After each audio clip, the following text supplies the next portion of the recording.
आज का प्रातः क्लास है 22/9/62। रिकॉर्ड चला है तूने रात गंवाई सोए के, दिवस गंवाया खाए के।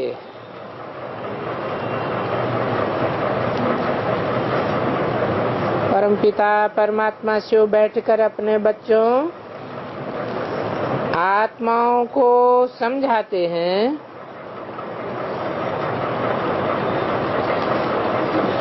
क्योंकि आत्माओं को ये पता ही नहीं है कि हमारा बाप कौन है।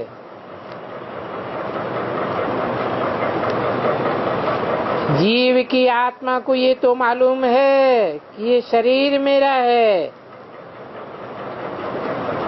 परंतु आत्मा को ये नहीं मालूम कि मैं किसकी संतान हूँ। इसलिए आत्मा को ही कहा जाता है नास्तिक।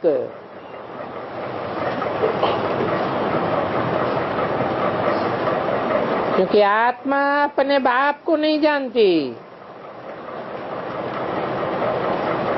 तो कहेंगे जीवात्मा को नास्तिक नहीं कहा जा सकता।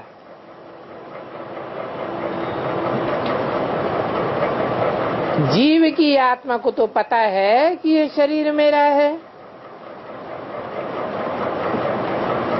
ये सभी मनुष्यों को पता है कि हम आत्मा हैं अथवा जीवात्मा।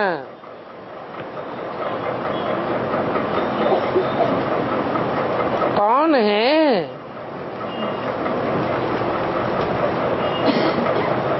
कोई को समझावेंगे तो कहेंगे ये पवित्र आत्मा है अथवा ये महान आत्मा है। परंतु उनसे पूछा जाए महान आत्मा भी है तो किसकी संतान है?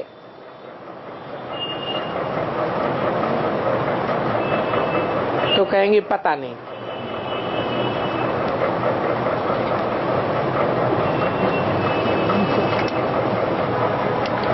सभी बच्चियां इन बातों को भूली हुई हैं कि आत्मा का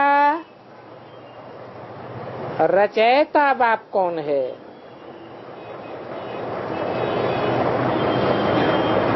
यूं तो आत्मा को नहीं रचा जाता है, परंतु आत्मा का परिचय देना ही रचना है। पहले तो आत्मा को नहीं जानते थे।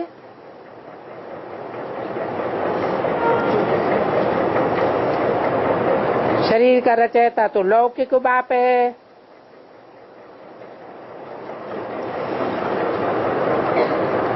परंतु वो ये रियलाइजेशन नहीं है कि मेरा बाप कौन है। तो सारी दुनिया इस एक बात में ही मुझी हुई है।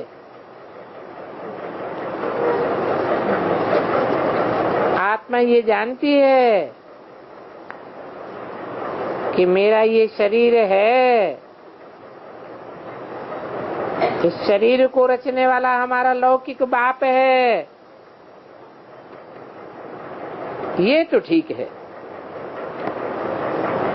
परंतु आत्माओं का बाप कौन है?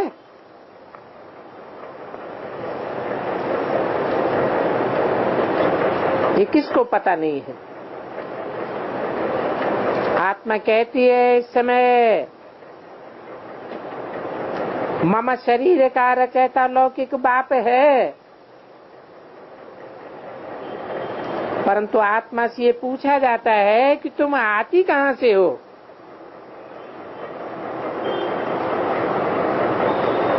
तो जरूर कहेगी परमधाम से।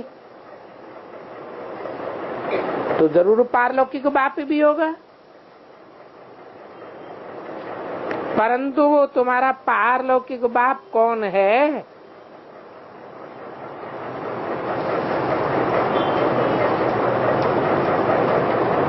ये कौन का जवाब लेना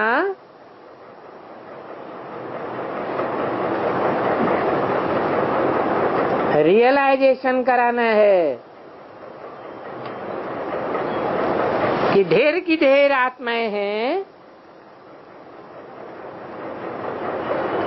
तो उनमें पारलौकिक बाप कौन है?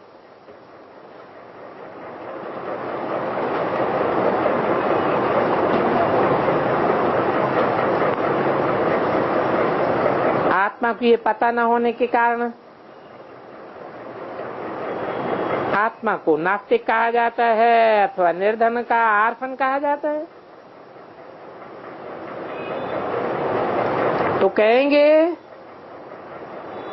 आत्मा को न जानने के कारण और आत्मा के बाप को न जानने के कारण सारी दुनिया निर्धन की हो गई है, आर्फन बन गई है। इसलिए आपस में लड़ते झगड़ते रहते हैं।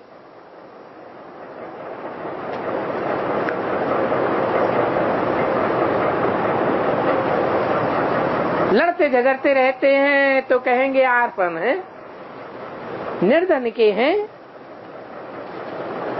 भलापन को ब्राह्मण कहलाते हैं, बी के कहलाते हैं या पी बी के कहलाते हैं।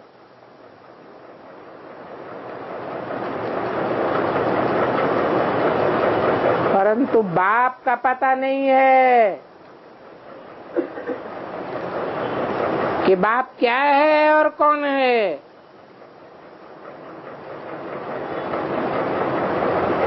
घर के लिए आपस में लड़ते हैं तो कहा जाता है तुम्हारा कोई धनी दोरी नहीं है, तुम क्यों झगड़ते हो? विद्वान, आचार्य, पंडित कोई को भी इन बातों का पता नहीं है। कह देंगे हम आत्माएं तो बुदबुदा हैं जो मिटते और बनते रहते हैं। एक तरफ कहेंगे आत्मा अविनाशी है, दूसरी तरफ कहेंगे बुदबुदा है। सागर से निकले हैं फिर सागर में लीन हो जाएंगे। गोया बुदबुदा सागर का बच्चा ठहरा।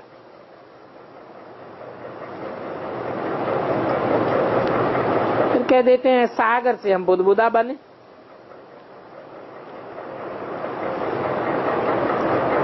अगर कहें हम सागर के अंश हैं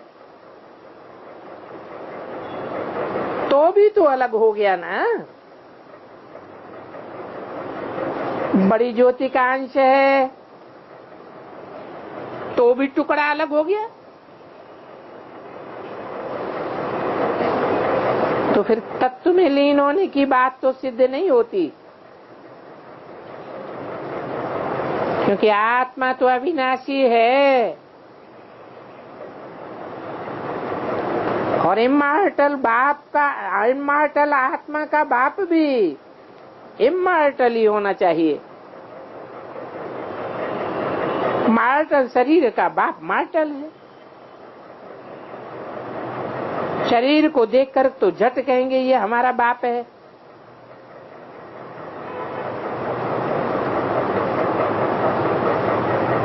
परंतु आत्मा का बाप कौन है?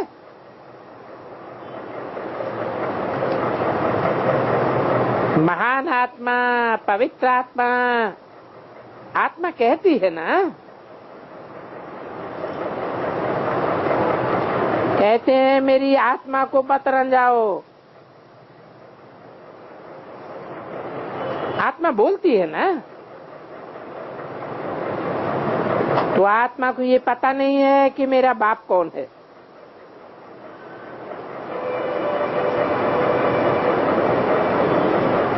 अब ये बाप का रियलाइजेशन कौन करे? कौन रियलाइज करावे? तो बाप खुद आए हैं अपना परिचय देने के लिए।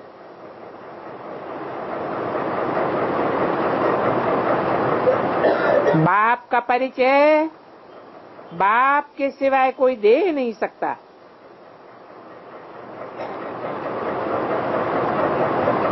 और बाप जहां से आए हैं, जहां आत्माएं रहती हैं, वो है परम धाम।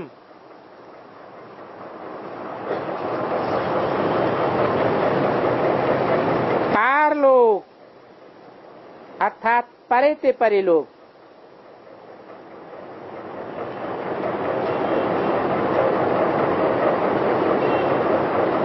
जहां ब्रह्मा विष्णु शंकर रहते हैं उसको कहेंगे सूक्ष्म वतन।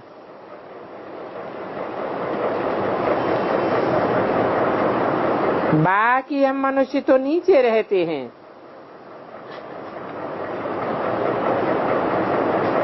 तो यहाँ है त्रिलोकी, 3 लोक। मूल वतन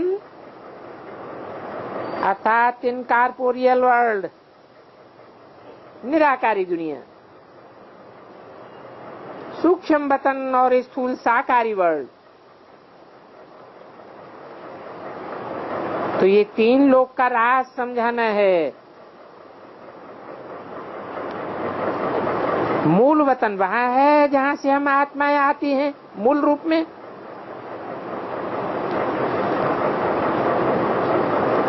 वहां आत्माएं शांत रहती हैं।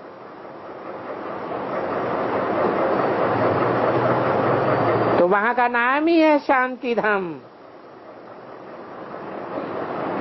पर दूसरा है सूक्ष्म लोक, जहां आत्माएं मूवी में रहती हैं। वहां सूक्ष्म वतन में बच्चियां जाती हैं, भोग लगा करके आती हैं। निराकारी दुनिया में तो भोग नहीं लगाया जा सकता। ये जाती हैं सूक्ष्म वतन में और वहां सभी इकट्ठे होते हैं।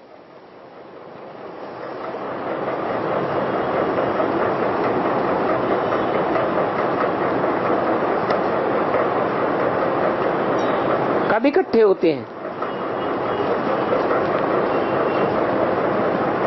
सभी कब इकट्ठे होते हैं? जब सारी दुनिया का विनाश होता है तो अंत में सब आत्माएं सूक्ष्म वतन में इकट्ठी होती रहती हैं। वहां मूवी होती है जिसका मिसाल ये बायोस्कोप भी देखे होंगे। पहले मूवी था, फिर टाकी बना है। तो मूवी बायोस्कोप भी देखा था। टाकी दुनिया ये है और मूवी है सूक्ष्म वतन में।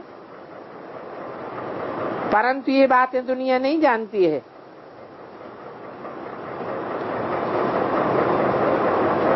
बाबा पहले पहले सूक्ष्म वतन रचते हैं।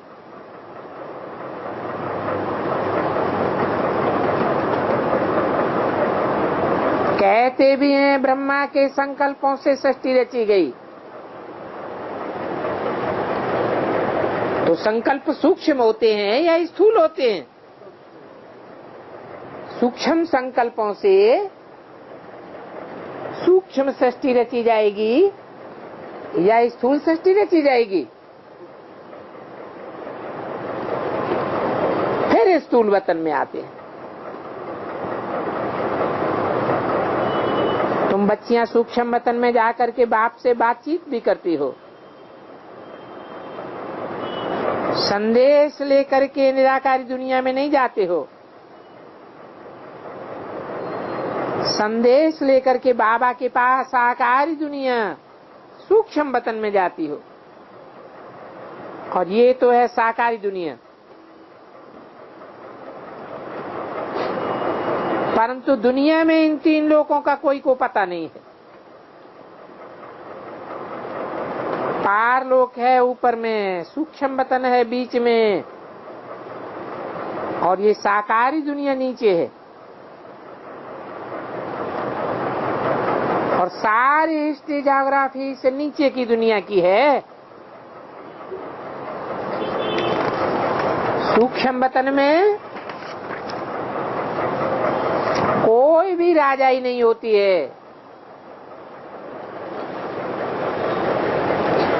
22/9/62 की वाणी का दूसरा पेज। वहां कोई 84 जन्म नहीं भोगते हैं। ये हर एक बात समझने की है, और ये कोई झूठी दंत कथाएं नहीं है। हमारा बाबा भी गुप्त है, हमारी पढ़ाई भी गुप्त है, और हमारा स्टेटस भी गुप्त है।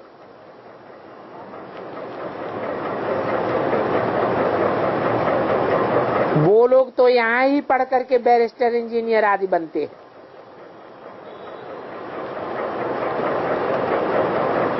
उसमें गुप्त होने की बात ही नहीं है। और हम तो इस पढ़ाई से पद पावेंगे नई दुनिया में, क्योंकि हम तो जानते हैं कि ये पुरानी दुनिया तो खलास होने वाली है, और देवताएं इस पुरानी दुनिया में पैर नहीं रखते हैं। श्री कृष्ण पुरानी दुनिया में आ नहीं सकता, क्योंकि पुरानी दुनिया तो खलास होनी है।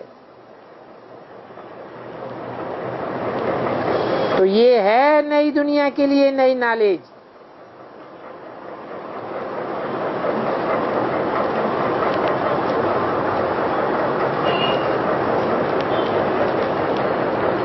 जितनी नई नॉलेज होगी उतनी नई दुनिया होगी। ये मनुष्य सृष्टि है, और सत्युग में है देवी देवताओं की सृष्टि। सतयुग को गॉड गॉडेस नहीं कह सकते। गॉड तो भगवान को कहा जाता है, तो जरूर गॉडेस भगवती को कहा जाता है। तो ये गॉड गॉडेस वास्तव में कहाँ का टाइटल है?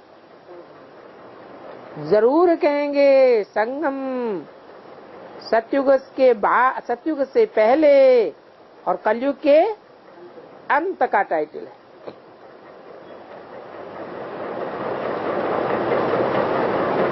और जब गॉड गॉडेस कहते हैं,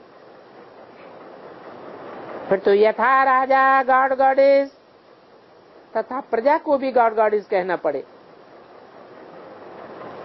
परंतु प्रजा को गॉड गॉडेस कहना रंग हो जाता है।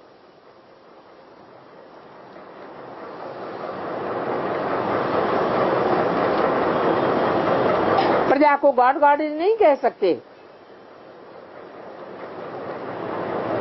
इसलिए फिर उनको देवी देवताओं की दुनिया कहा जाता है। परंतु कहेंगे कि मर्तबा इतना रखते हैं।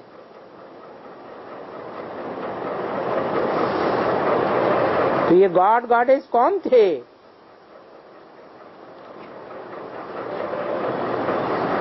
ये गॉड गॉडेस नर से नारायण और नारी से लक्ष्मी बनने वाले ही थे, क्योंकि उनको गॉड डायरेक्ट पढ़ाते हैं। तो पढ़ाने वाला गॉड है, तो पढ़ने वाले भी गॉड गॉडेस ही बनेंगे।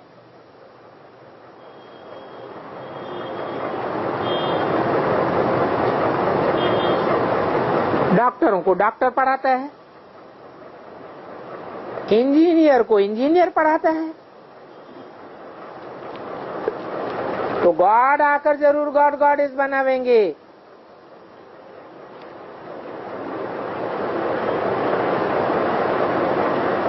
ये लक्ष्मी नारायण गॉड गॉडेस थे।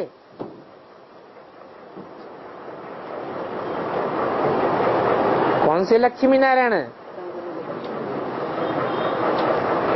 जो डायरेक्ट नर से नारायण और नारी से लक्ष्मी बने, और बीच में प्रिंस प्रिंसेस नहीं बनते हैं।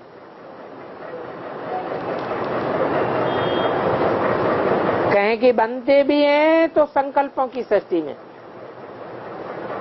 प्रैक्टिकल तो नहीं बनते। तो बाबा ने समझाया है कि जो मनुष्य सृष्टि है उसमें जीव आत्माएं हैं। आत्मा से पूछा जाता है तुम्हारा बाप कौन है? पारलोक से आत्माएं आती हैं तो जरूर उनका पारलौकिक बाप भी होगा ना। परमधाम में रहने वाला परमपिता परमात्मा हम आत्माओं का बाप है, तो वो बाप फिर सभी आत्माओं को भेज देते हैं। कहते हैं कि सभी धर्म स्थापकों को वो भेज देते हैं।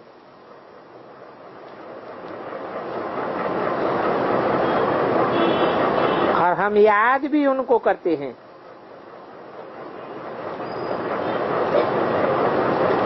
लौकिक बाप को तो इस सृष्टि पर इन आंखों से देखते हैं। परमपिता परमात्मा को हमेशा ऊपर नजर करके याद करेंगे।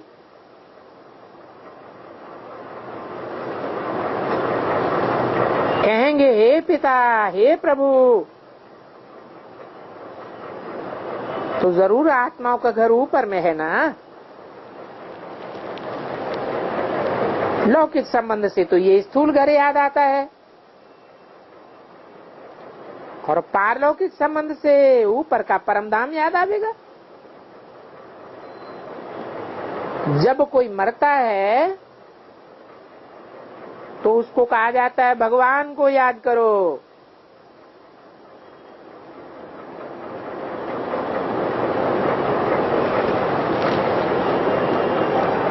ये रस्म कहाँ से पड़ती है?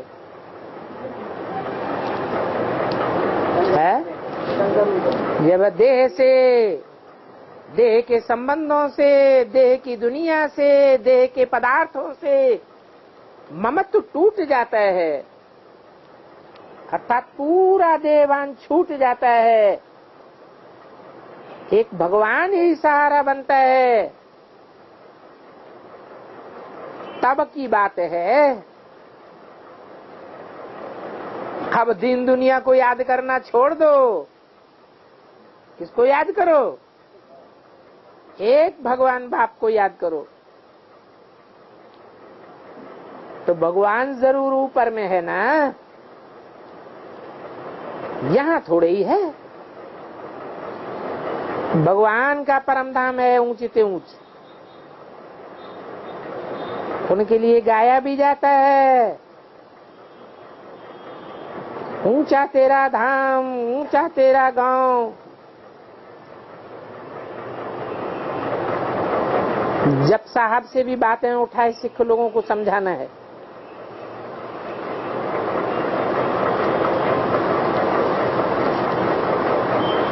तुम बच्चों को बाप कहते हैं मैं आया हूँ तुमको कौड़ी से हीरा बनाने के लिए। हमने तुमको सुख के संबंध में भेजा था,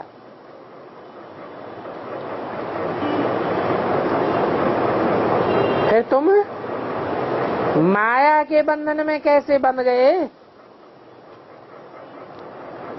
माया ने तुमको दुख के बंधन में बांधा है।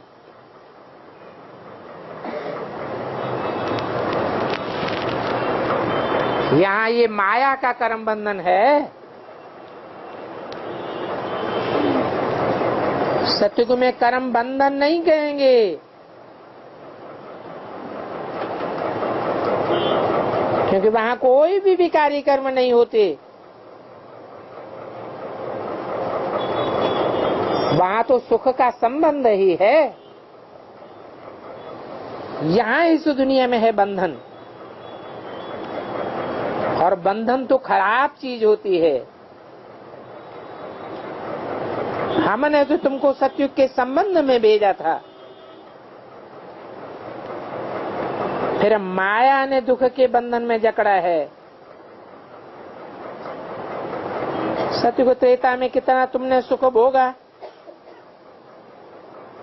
दुख होता ही तब है जब तमो प्रधान आत्मा होती है, जड़ जड़ीभूत अवस्था हो जाती है। किसी शरीर को भी पहले बाल्यावस्था होती है, उनको कहेंगे सतो, फिर रजो, फिर तमो। बुढ़ापे में जर्जरीभूत अवस्था हो जाती है। तो ये सृष्टि भी ऐसे है। कलयुग का अंत है जर्जरीभूत अवस्था। अब ये कलयुगी पुरानी दुनिया खलास होनी है। ये कलयुग का अंत, यहाँ कुंभी पाक नरक है ना, बिच्छू टिंडन नागबलाएं पैदा ही करते रहते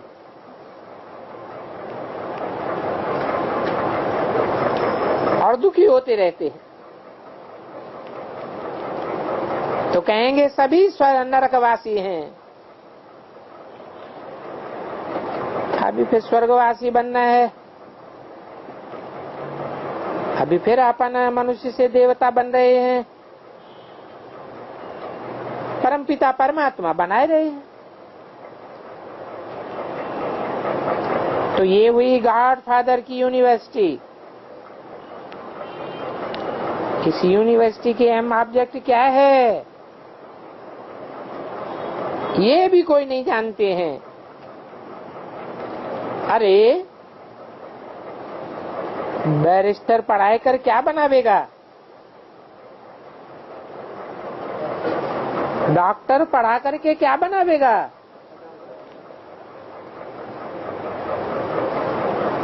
तो गॉड आकर के पढ़ा कर क्या बनावेंगे।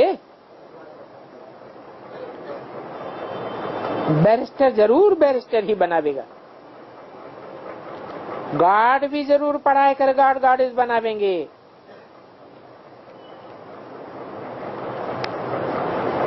ये लक्ष्मी नारायण गॉड गॉडेस भारत में ही राज्य करते थे।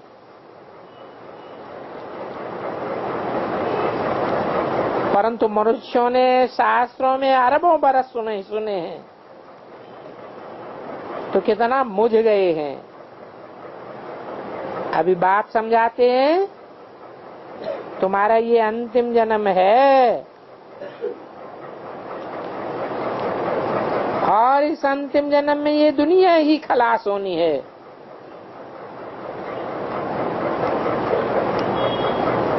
देखा जाता है इस दुनिया को खलास करने का बारूद भी तैयार हो चुका है।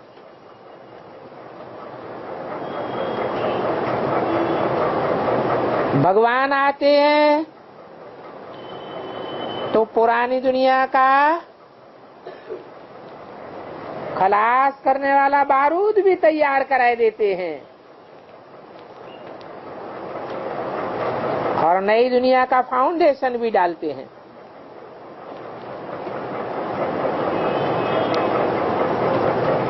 एक काम गुप्त में होता है और एक काम स्थूल में होता है। स्थूल बुद्धि वालों के द्वारा स्थूल काम होता है विनाश का, और सूक्ष्म बुद्धि वालों के द्वारा नई दुनिया की स्थापना कराते हैं। तो अभी ये दुनिया खलास होनी है। जब तक भगवान बाप नहीं आते हैं तो ये दुनिया को खलास करने वाला बारूद भी तैयार नहीं होता।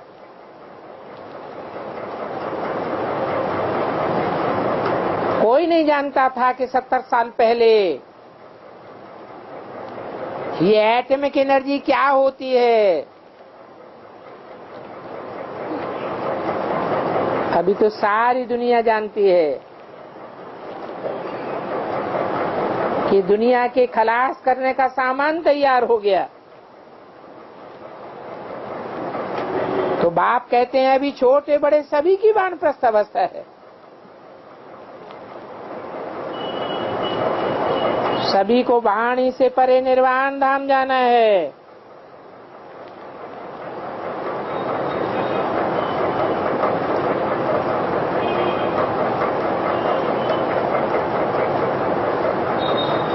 ठीक अपने धर्म की बातें कितनी सुनाते रहते हैं, सब तमो प्रधान बातें सुनाते हैं,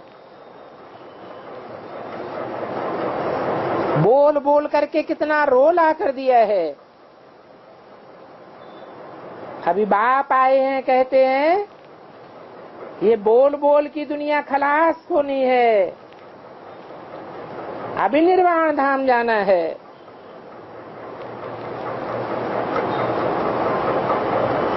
मनुष्य बल अक्षर कहते हैं, वानप्रस्थ, परंतु अर्थ नहीं समझते हैं।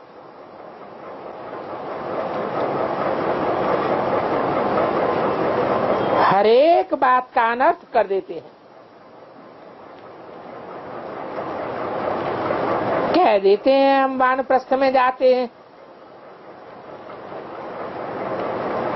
बाप कहते हैं, हे मेरे लाडले बच्चे, मैं तो तुम्हारा ओबीडेंट सर्वेंट हूं, मैं आया हूं तुमको पतित से पावन बनाने, तो अभी मेरी मत मानो,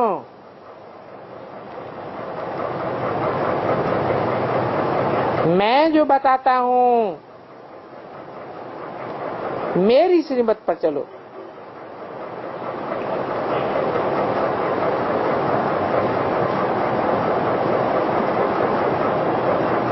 मैं ही श्रेष्ठ से श्रेष्ठ हूं,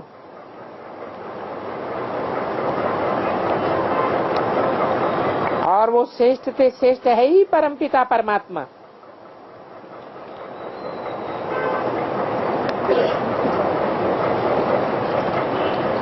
जब श्रेष्ठ से श्रेष्ठ कहा जाता है और भ्रष्ट से भ्रष्ट कहा जाता है, तो कौन सी दुनिया की बात है?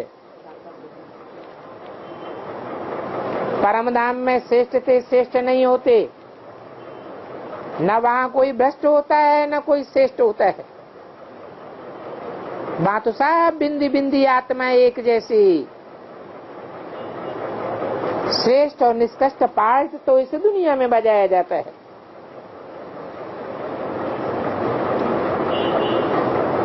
तो वो श्रेष्ठ से श्रेष्ठ है ही परमपिता परमात्मा, वो ही आते हैं मत देने के लिए।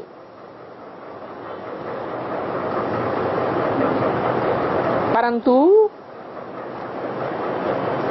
वो श्रेष्ठ से श्रेष्ठ मत देने वाला जन्म मरण के चक्र में नहीं आता है।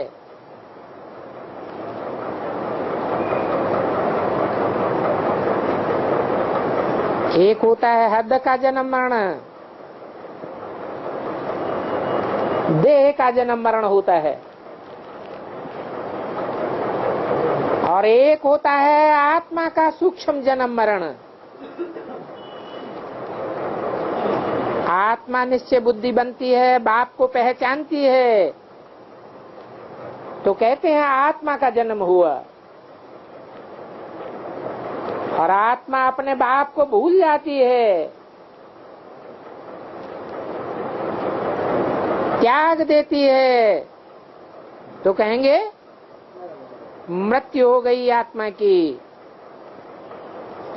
पूरा देह अभिमानी बन पड़ा।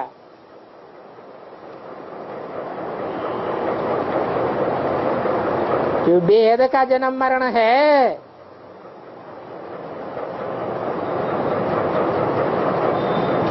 कैसे पहचाने कि वो जन्म मरण के चक्र में न आने वाला परमपिता परमात्मा कौन है?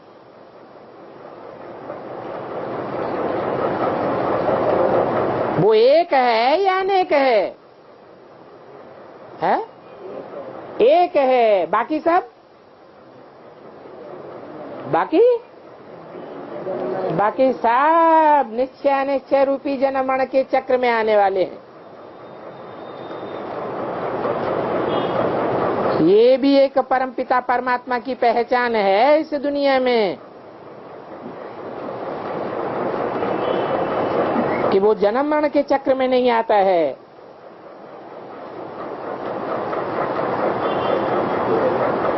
ये जो ब्रह्मा विष्णु शंकर हैं, वो भी अपना शरीर धारण करते हैं, परंतु परमात्मा का कोई भी शरीर नहीं है, अपना शरीर नहीं है। तब कहते हैं मैं अशरीरी निराकार हूँ। आकारी तो जरूर सूक्ष्म वतन में होंगे।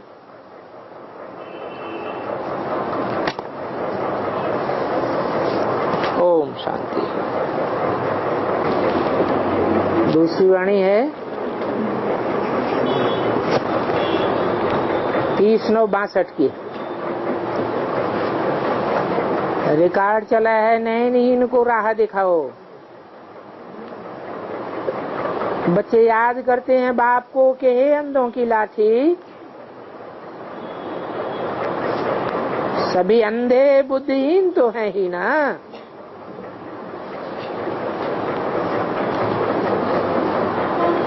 तो बुद्धिहीन और अंधे बाप को पुकारते हैं कि बाबा हम नहीं हैं, बुद्धिहीन बन गए हैं,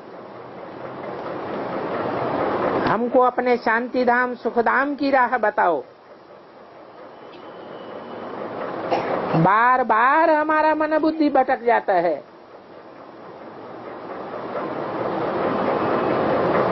क्योंकि ये दुनिया दुख धाम है।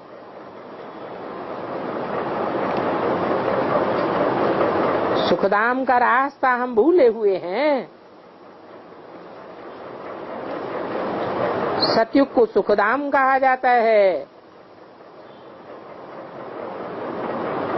और कलयुग को दुखधाम कहा जाता है, और वो है शांति धाम, जहाँ अशरीरी दुनिया है। आत्मा अशरीरी है ना, वहाँ आत्माओं को शरीर नहीं है, शरीर तो यहाँ मिलता है। तो वो है निराकारी दुनिया, वाणी से परे का स्थान, और ये है टाकी दुनिया। शरीर मिलने से आवाज होने लग पड़ता है, क्योंकि आत्मा अलग चीज और शरीर अलग चीज। ये आत्मा मन बुद्धि सहित है, ऐसे नहीं है कि शरीर मन बुद्धि सहित है। शरीर छूट जाता है, आत्मा चली जाती है। तो क्या शरीर में मन बुद्धि रह जाती है? नहीं, आत्मा तो चैतन है और ये शरीर तो जड़ है। हम आत्मा का धर्म शांत है। जब शरीर धारण करते हैं तो कर्म करते हैं,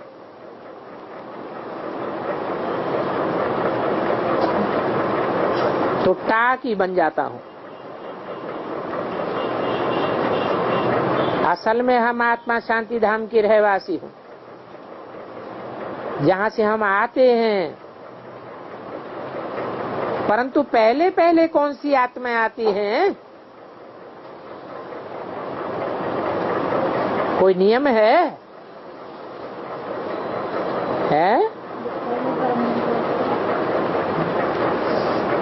जो पहले पहले स्वस्थिति में टिकती हैं, वो पहले पहले इस सृष्टि में आती हैं, और नंबर बार सही स्थिति में टिकने वाली सब हैं। जो बाद में आत्मिक स्थिति में टिकती हैं, वो बाद में आती हैं। तो पहले पहले आत्माएं आती हैं देवी देवता धर्म की। देवी देवताएं होते ही हैं स्वस्थिति वाले। सतयुग में पवित्र देवी देवताएं रहते थे, गुणों की महिमा गाई जाती है। सर्वगुण संपन्न, 16 कला संपूर्ण, अहिंसा परमो देवी देवता। सतयुग में 5 विकार होते ही नहीं है, तो उनको कहा जाता है सुखधाम। परंतु सुखधाम का कोई को भी पता नहीं है कि वो सुखधाम कहाँ होता है। और दुखधाम में तो मनुष्य पुकारते हैं कि हम अंधे हैं, हे सदगुरु आकर के राह बताओ, क्योंकि गाया भी जाता है सदगुरु तारे कुसंग बोरे। तो जरूर दुनिया में कुसंग ही कुसंग है, जो सैकड़ों वर्षों से ये दुनिया गिरती ही चली आई, सब डूबते जा रहे हैं। ये कलयुगी गुरु डुबोते हैं। कहा भी जाता है सदगुरु बिना घोर अंधेरा, और गुरु तो अभी ढेर हैं। सदगुरु तो एक ही गाया हुआ है। सतयुग त्रेता है दिन, द्वापर कलयुग है रात। इस भारत में ही 5000 वर्ष पहले सुखी ही सुख था, और पवित्र गृहस्थाश्रम था। उसको कहा जाता है स्वर्ग अथवा देवताओं की दुनिया, और इसको कहा जाता है असुरों की दुनिया। यही भारत देवी देवताओं का परिस्थान था। अभी तो कब्रस्तान है, मुर्दे बन पड़े हैं, जैसे कि कोई बात बुद्धि में बैठती नहीं। अभी इस पुराने मकान में रहने की दिल नहीं होती है, फिर तो नया मकान बनाया जाता है। तो अभी ये पुरानी दुनिया पुरानी फिर जरूर नहीं बनेगी। ये संगम युग है, जबकि बाप बच्चों के पास आते हैं और आकर के रास्ता बताते हैं नई दुनिया सुखधाम का, तो जरूर उनको पतित दुनिया पतित शरीर में आना पड़े।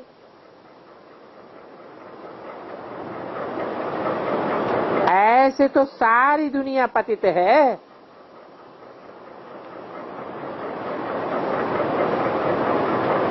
सतयुग में है सभी पावन, कलयुग में है सभी पतित। परंतु सतयुग में तो इतने मनुष्य नहीं होते हैं। ये झाड़ तो पीछे वृद्धि को पाता है, जब मनुष्यों की वृद्धि होती है, और पुनर्जन्म भी जरूर सभी को लेना पड़े। तो बाप समझाते हैं सभी घोर अंधेरे में, बल ढेर के ढेर गुरु हैं, परंतु वो सब कलयुगी। ये गुरु लोग तो होते ही आए हैं और जन्म मरण में भी आते रहते हैं, क्योंकि वापस जाने का रास्ता तो कोई जानता ही नहीं है। बाबा ने समझाया है, एक है ज्ञान, दूसरी है भक्ति, और तीसरा है वैराग। वैराग तो है सन्यासियों का,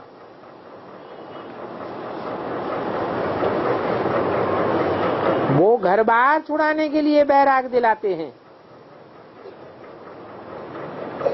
हाँ, पवित्र बनने के लिए खुद भी छोड़ते हैं। तो वो हुआ रजोगुणी सन्यास। क्योंकि भारत में पवित्रता तो जरूर चाहिए। भारत ही सबसे जास्ती पवित्र गृहस्थ आश्रम प्रवृत्ति मार्ग था, अभी अपवित्र है। तो अभी इन अपवित्रों को पवित्र कौन बनावे? क्या गंगा बनावेगी? गंगा तो पानी है, पानी को मथने से कोई मक्खन नहीं निकलेगा।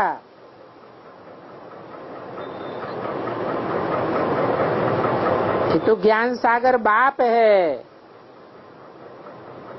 सागर मंथन का तो नाम वाला है। सागर का मंथन होता है तो क्या निकलता है? नए नए रतन निकलते हैं।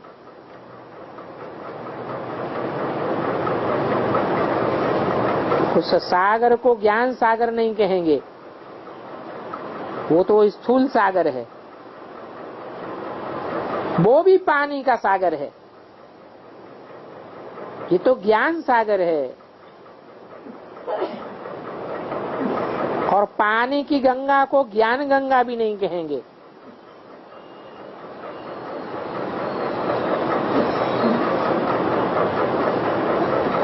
ज्ञान का सागर, सुख का सागर, ये परमपिता परमात्मा की महिमा है।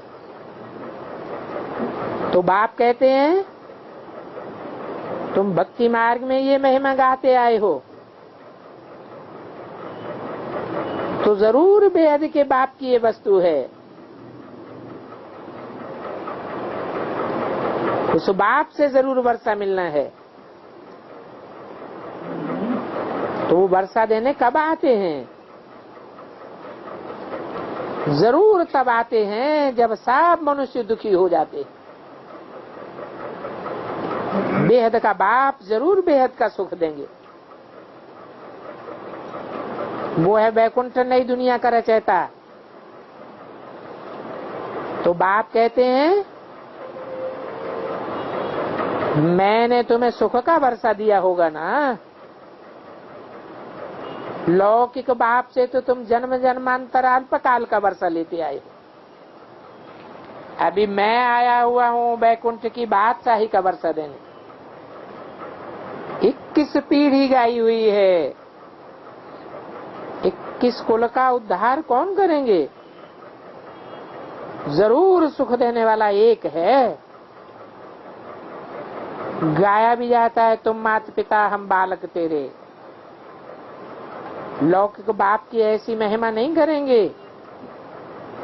शिव के मंदिर में जा कहते हैं तुम माता पिता हम बालक तेरे, परंतु भारतवासी ये थोड़े ही जानते हैं हम ये महिमा किसकी गाते हैं। बाप कहते हैं कि तुम ये मुझे निराकार बाप की वंदना करते हो। मेरे से अभी तुमको सुख का वर्षा मिल रहा है। सतयुग का बेहद का सुख तुम अभी ले रहे हो। अपार सुख है तो अभी तुम मेरा हाथ पकड़ो और संग बुद्धि का योग तोड़ मेरे संग जोड़ो। मैं गाइड बन करके आया हुआ हूँ ज्ञान और योग सिखलाने के लिए। 30/9/62 की वाणी का दूसरा पेज। अभी जो पवित्र बनेंगे वो ही पवित्र दुनिया में सुख पावेंगे। सभी का उद्धार होना है। हम पहले पूज्य देवता थे, अभी पुजारी बने। गायन भी आपे ही पूज्य आपे ही पुजारी। भारत में पूज्य देवताएं थे, वो ही अभी पुजारी बने हैं।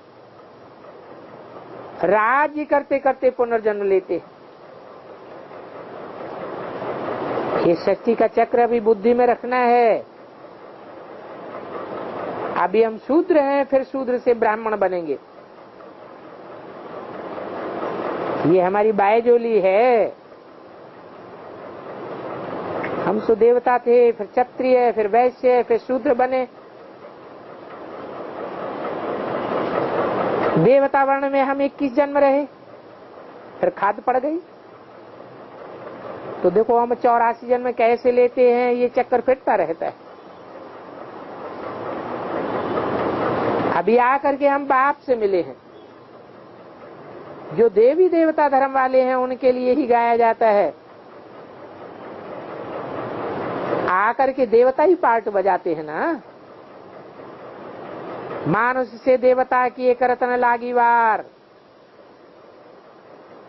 तो जरूर आत्मा परमात्मा बहुकाल अलग रहे ना। गाते हैं सुंदर मेला कर दिया जब सदगुरु मिला दलाल। तो जरूर परमात्मा को आना पड़े। शिव जयंती मनाते हैं, परंतु वो मानते ही नहीं है कि शिव कैसे आकर के ज्ञान देते हैं। शिव के आने का उनको पता ही नहीं है। राम का जन्म मनाते हैं, कृष्ण का जन्म मनाते हैं, परंतु शिव की जयंती का कोई को पता नहीं है। कह देते हैं महाशिवरात्रि। वो निराकार ज्ञान का सागर है तो जरूर उनको रथ चाहिए। ये है उनका भाग्यशाली रथ। इस भाग्यशाली रथ को ब्रह्मा कहते हैं। उनकी मुखवंशावली ये ब्राह्मण हैं। वो तो कुखवंशावली ब्राह्मण है।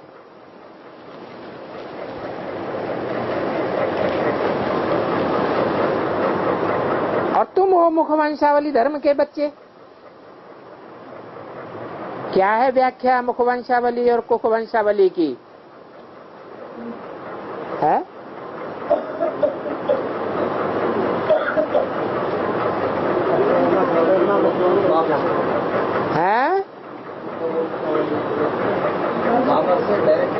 जो मुख से ज्ञान सुन करके ब्राह्मण बनते हैं वो है मुखवंशावली। मुख से सुने हुए ज्ञान को आधार माना हुआ है, ज्ञान को महत्व देते हैं। और जिन्होंने ज्ञान को महत्व नहीं दिया, कोख अर्थात गोद लेने को महत्व दिया कि हमने बाबा की गोद ली है, तुमने थोड़ी गोद ली है। मुख से निकली हुई बातों को नहीं मानेंगे। किसको मानेंगे? गोद को महत्व देंगे। तो गोद कहा जाता है कुख को, उनको कहा जाता है कुखवंशावली ब्राह्मण। अभी तुम तो मुखवंशावली धर्म के बच्चे हो, तो वो काय के बच्चे हो गए? वो धर्म के बच्चे हुए या अधर्म के बच्चे हुए? अधर्म के बच्चे हो गए।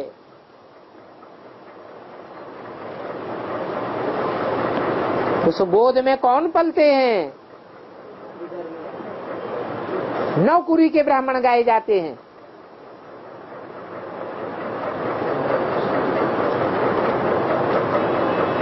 कौन सी कुरी वाले श्रेष्ठ होते हैं? हैं? जरूर कहेंगे सूर्यवंशी श्रेष्ठ ब्राह्मण, श्रेष्ठ कुल। बाकी सभी हैं भ्रष्ट कुल के। मुकाबले में कहा जाता है तो वो धर्म के हुए कि अधर्म के हुए? है? बाप आकर के जो धर्म स्थापन करते हैं, क्या धर्म है आत्मा का? आत्मा का धर्म है शांत, आत्म की स्थिति में रहना।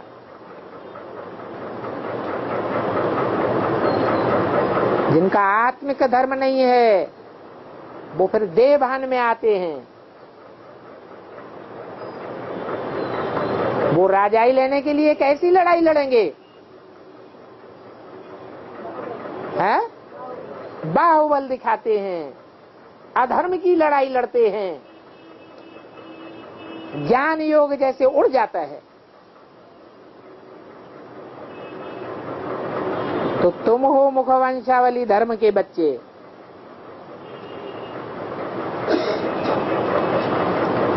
तुम कोख में पले हो, कोख का तुमको बहुत फखुर है या मुख से निकले हुए ज्ञान का फखुर है? तुमको ज्ञान का फखुर है। परमपिता परमात्मा आकर बच्चों को धर्म की गोद में लेते हैं।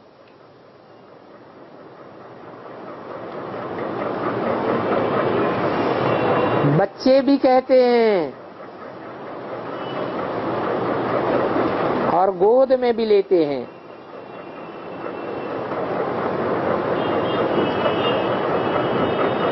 कहते हैं बाबा हम आपके थे। कब? हैं? यज्ञ के आदि में भी हम आपके थे, फिर आपने सुख में हमें भेजा।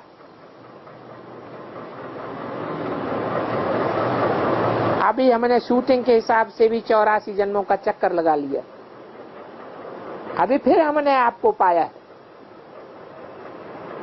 तो 5-4 वर्ष के बाद फिर से आकर मिले ना।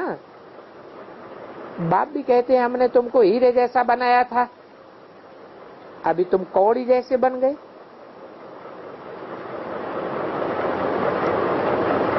क्या अंतर होता है हीरे और कौड़ी में?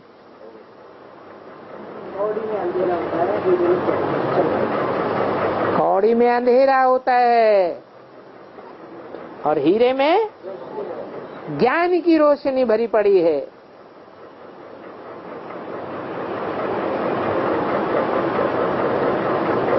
भारत अभी कंगाल है। बनाया किसने है? जरूर कहेंगे माया रावण ने। ये दो नाम क्यों देते हैं? है? रावण ने बनाया या माया ने बनाया? ये दोनों ने मिलकर के बनाया। अभी फिर बाप देवता बनाते हैं। आत्मा बोलती है हम आत्मा सो देवता थे, फिर क्षत्रिय धर्म में उतरे, फिर वहां पुनर्जन्म लिया। आत्मा ही जन्म मरण में आती है, एक शरीर छोड़ दूसरा लेती है। आत्मा कहती है हम फिर पुनर्जन्म लेते लेते द्वापर से आए, नीचे गिरे, अंत में आकर के अभी शूद्र बने। अभी हम कौड़ी जैसा बन गए। तो ये है हमारा स्वदर्शन चक्र। पहले हम बाबा के बच्चे थे, तो जरूर उस बाप को याद करना पड़े। इसको कहा जाता है मनमना भव। अभी हम शूद्र से ब्राह्मण बने हैं, ब्रह्मा मुख वंशावली ब्राह्मण हैं।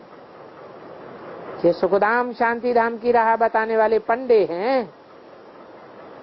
भक्ति की जाती है भगवान से मिलने के लिए, तो भगवान कहते हैं अभी मैं आकर भक्ति का फल देता हूं। ज्ञान का सागर, पवित्रता का सागर आते हैं, पवित्रता का सागर बनाते हैं। कहा जाता है सत्य संग तारे, स्वर्ग और कलयुग गुरुओं का संग बोरे। वो तो कह देते हैं ईश्वर सर्वव्यापी है, तो गाते हैं नैनहीन को राह दिखाओ। अभी राह बताने वाला और जिनको राह बताते हैं वो तो दो हो गए ना। अगर ईश्वर सर्वव्यापी कहें फिर तो सभी ईश्वर हो गए, फिर कौन किसको राह बतावेगा? किसको पुकारेंगे? अब ये तो काम नहीं है। हम आत्मा के रूप में भाई भाई हैं, शरीर के रूप में तो भाई बहन हैं, स्त्री पुरुष हैं, तो भाई बहन हो गए। फिर उसमें कोई भाई बहन क्रिश्चियन धर्म वाले, कोई भाई बहन बौद्ध धर्म वाले, बाकी सभी एक नहीं हो सकते। न एक ही समय सभी आते हैं। अब हम देवी देवता सतयुग में थे तो और कोई धर्म नहीं था। हमारे धर्म को 5000 वर्ष हुए और मुख्य हैं ही 4 धर्म। ये ड्रामा पर और झाड़ पर अच्छी रीति समझाना है। बाप कहते हैं तुम भारतवासी 2 देवी देवता थे, अभी फिर असुर कंगाल आर्फन बन पड़े हो, क्योंकि बाप को ही भूल गए हो कि कोई भी विद्वान आचार्य पंडित नहीं जानते। इसलिए गीता में श्रीमद् भगवत कहते हैं भगवान ही श्रेष्ठ है। श्री माना श्रेष्ठ, तो श्रेष्ठ पे श्रेष्ठ है एक परमपिता परमात्मा। फिर सेकंड नंबर में है ब्रह्मा विष्णु शंकर। फिर थर्ड नंबर में कौन? ये लक्ष्मी नारायण। ये मनुष्य सृष्टि है। तो मनुष्य सृष्टि में 84 जन्म भोगने होते हैं। सूक्ष्म वतन में तो भोगते नहीं है। हम 84 जन्म भोगेंगे। तो जो और धर्म वाले आते हैं वो कम जन्म लेंगे। क्रिश्चियन बौद्धी उनसे भी कम जन्म लेंगे। तो मैक्सिमम 84 जन्म है और मिनिमम है 1-2 जन्म। परंतु ये हिसाब बहुत समझने का है और सृष्टि के आदि मध्य अंत को जानना है।